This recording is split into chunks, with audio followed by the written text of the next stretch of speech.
we can hear them, and we can hear their stories through the memorabilia, through their items, through these mementos, through pictures or whatnot. And so, then we kind of decided on the name Voices of the Fallen. We felt that was very fitting, very appropriate. And then the Schultz family had brought their memorabilia. Of course, they had all the medals. So, of course, we wanted to put them under lock and key. So we felt that was an appropriate place for their display. Green light display is for like on the porches. It's like they're recognizing the medical staff, all the medical professions that, dealt with the COVID-19. Well, it's the same thing as, you display green light, supporting the troops, the service members that are deployed. The Fallen Soldier Table. This is something that is probably the most respected point of a display, because we don't know where they're, what happened to them. And we've got a table setting that's got a meaning behind everything that's on it. The table is a small set for one, symbolizing the frailty of one soldier alone against his enemies. The tablecloth is white, symbolizing the purity of the soldier's intentions to respond to their country's call to arms. One place is set representing a wish that the fallen men and women of the armed forces could be present with you. The single red rose is a vase symbolizing remembrance. It reminds us of the families and loved ones of our comrades in arms who keep their memories alive, lest we forget. The red ribbon tied prominently on the vase is a reminder of the blood they shed protecting the liberty so loved by our country. A white candle is a simple candle holder representing the light of hope. A slice of a lemon sits on the bread plate to remind us of the bitterness of their fate. The plate is covered in salt, symbolic of their families' tears. The glass is inverted, for they cannot toast with us today. The chair is empty, for they can sit with us no longer, in remembrance of all the fallen veterans. And I want you to take into account, me and Heather, we moved back to the International Falls, and I'm a native of International Falls, and I left in '78, and now I've been back home for about 6 years. So I'm really blessed within my family. They have a lot of creativity and a lot of hobbies, and my mother had put this together for me, and this is just not something you just go out and buy, and I'm sure you probably could, but there's a lot of meaning behind this, and a lot of heartfelt respect and appreciation for our service members and our veterans. So it means a lot. A lot of this stuff wasn't just something that was bought off the shelf. It was stuff that was procured through means of people donating it, or that we've seen at times that caught our eye, and we just picked it up, and now it's serving a real purpose. Okay, so the beginning of the event here, we're hoping that people come in, and we have all the branches posted here. My wife got me that. She knows how near and dear that is to my heart with the armed forces and our veterans. Backus Community Center has provided us a place to stage our event. Lois has made cookies and provided refreshments. There's a guy that by the name of Ward Merle, I guess a director or over this community center here at Backus. And we went to the same church, and that's where I started displaying things for the veterans. And he was really, really impressed. And he came to me and he says, you know, I'd like to open the doors of Bacchus to reach out to not only just the community as a whole, but really focus on the youth. And, that's really important.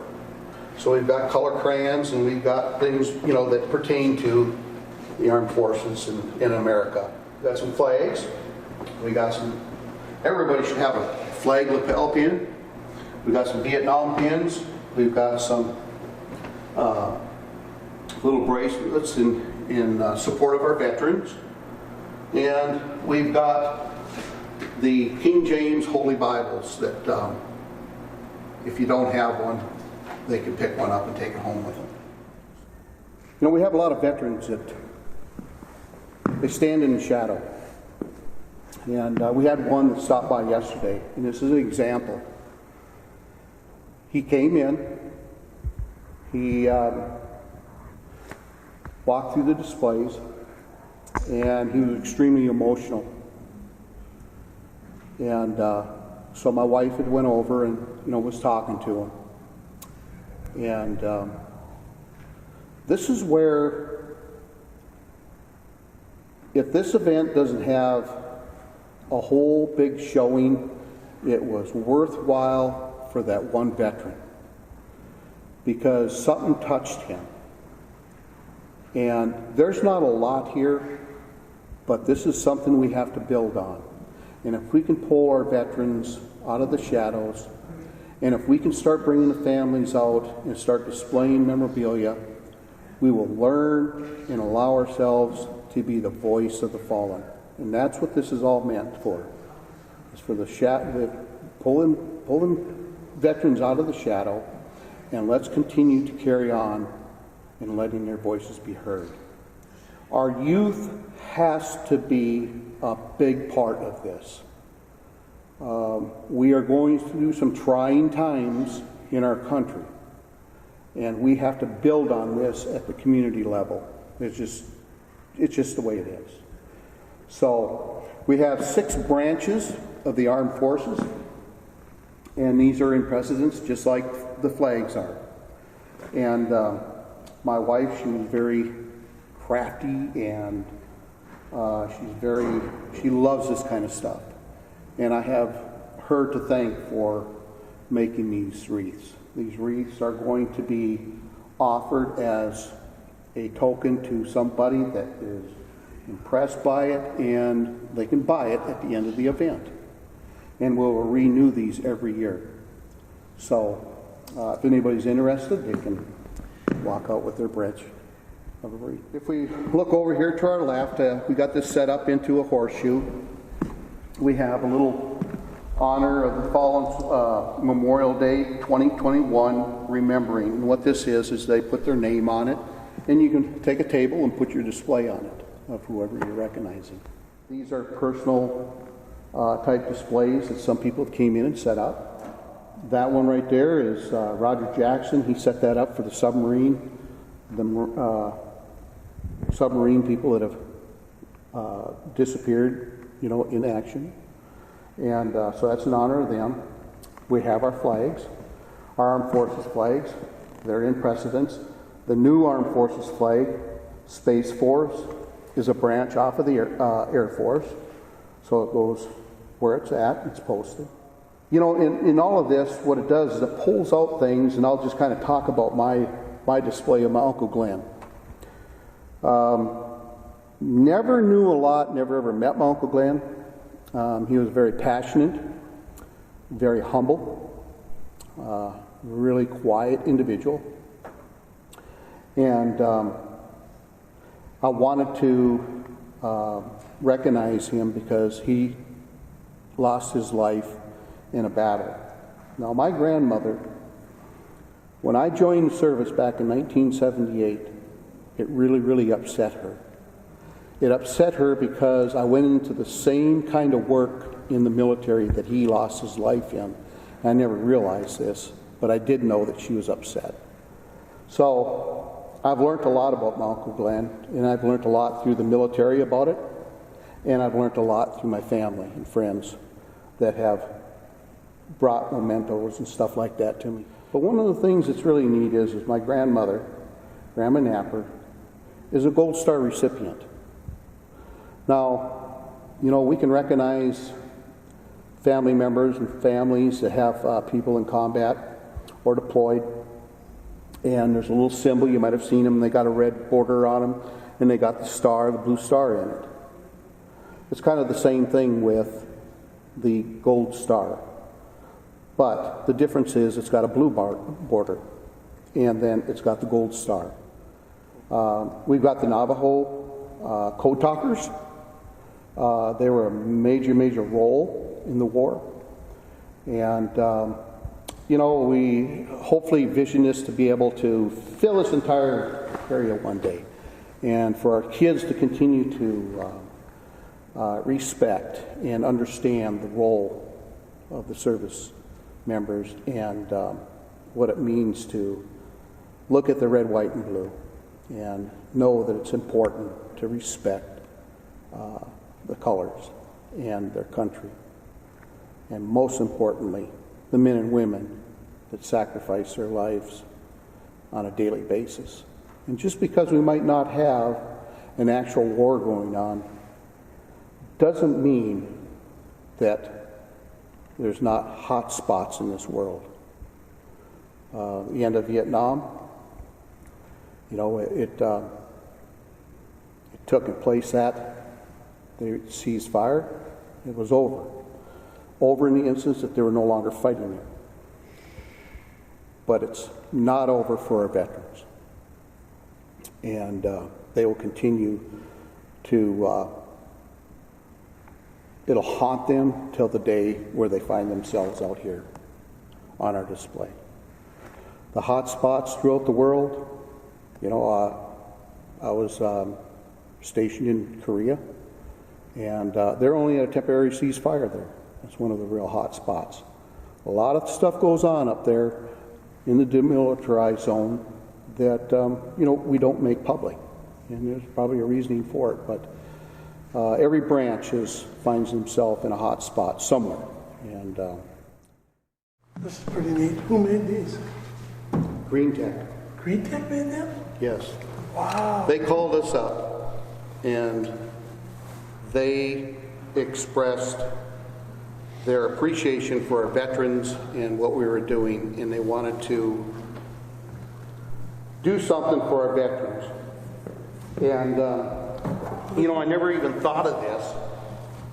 It wasn't even going to be part of the program, but it's really awesome because here we are and we can do something really special for somebody that has been a long-time veteran in International Falls, Minnesota, and I'm sure everybody knows Hank. I've been there. Yeah, Henry Koschek. Good man. And so if there's anybody more deserving of one of these mementos that you're about to be presented, it would be you, Hank, and I appreciate it. Yeah, that's cool, man. On behalf of Green Tech. It's perfect. Thank you. Take that and put that in your cabin if you're up there at Red Lake. Or, that's what I'll do. and thanks a lot for your service. Thank you very much. And if you want to do a shout out, go for I really don't. it. No? Okay. We went to the, George drove me out and we looked at some of my buddies that I went in with, Yes. and at the graveyard today. Uh-huh. So Yeah. there was like, at that time I think there was like 10 of us that all went in together. Right. I think there were 4 of them that didn't come home, so. Yeah. And Hank was in the combat engineers, and 73rd. and I was in reconnaissance, and we were involved in a lot of long-range reconnaissance, and our engineers were the ones that went with us, and they were the experts at being able to get us through minefields, Yeah, we did a lot of that. Mine sweeps. mine sweeps, set up explosives, breach, blockades to allow the force to come through, and it's not surprising to me that 4 close members of his team, he lost in combat. And, when you lose 4 out of 5, that tells you when they go into a hot zone, they know He ain't coming home sometime. you just might not come home. So here we are. We've got Hank with us, and he is their voice. And the voice of the fallen that we love so dearly. And they all play such an important role, not only defending their country as an individual, as a soldier, as a sailor, Marine, whatever. It just, as an individual. The Army was the best. The Army was the best, yeah. You know what branch he was in. But yeah, and now we call it the Combined Forces. And we have learned that when we combined our forces, wow, we are the most powerful country in the world when it comes down to defending our country. And that was a tough life, and I appreciate you coming and sharing your story.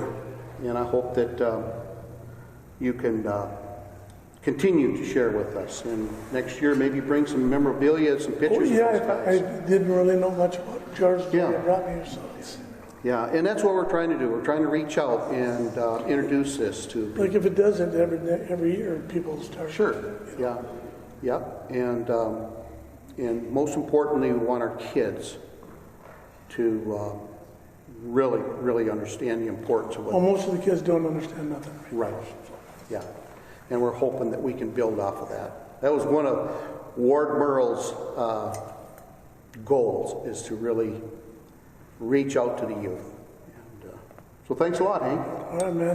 Appreciate it. Thank you very much. Yes, sir. Okay. It's one of these things that you wish you could just give something to every veteran. And, we're so blessed that we've got people that recognize us, and I'm sure that if they could make one of these for every veteran, they would. And Green Tech has allowed us to be able to recognize 3 veterans. And Bill has been here because I've been out of town, and he's helped my wife move things, set things up, and church member, good man. We shared some stories this morning, and I would like you to pick out one of them, Bill. Well,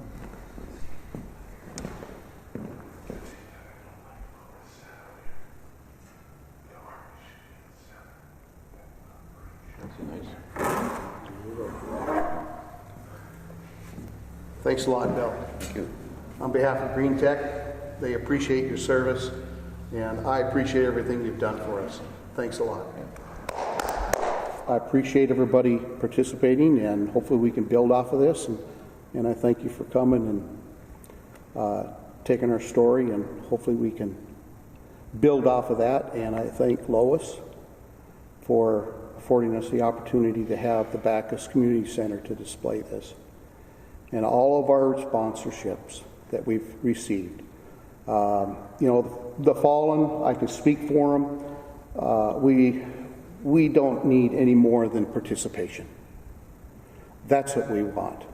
Monetary support is outstanding because we want that to go to our community center for opening this up and allowing us to be able to build on our future. And and we've had some great donations from the community and the businesses here. And anyways, that's what I got.